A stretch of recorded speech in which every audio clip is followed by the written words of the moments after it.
Sauce. আমরা সব আমরা টোপলাগুলি ফেলে দিই, খোসাগুলি, এটা ফেলবো না। এটা রাখো, মিক্সিতে পেস্ট করে নিয়েছি, পুরো একদম মিহি করিনি, ঢেলে দিলাম এর মধ্যে।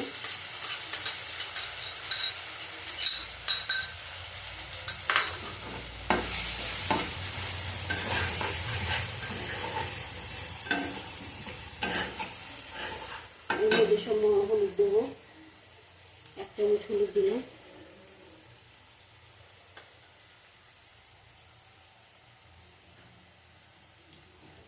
চামচ কাশ্মীরি লঙ্কার গুঁড়ো দিলাম, 1 চামচ দিলাম। শুকনো লঙ্কা 5 ফোড়ন দিয়েছি।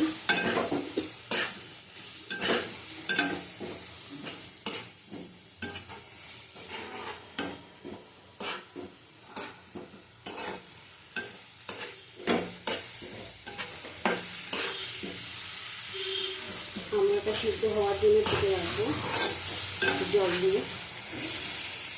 এটা ঝোল হবে না, কিন্তু এটা শুকনো হবে, খেতে হবে শুধু মতো, ঝাল মিষ্টি হবে। পরে চিনি দেবো।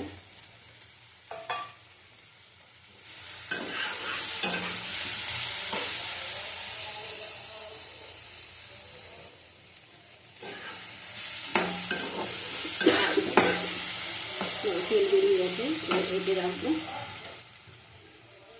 একটু জল দিয়ে দিলাম পরিমাণ মতো, এটা শুকনো শুকনো হবে আচারের মতো।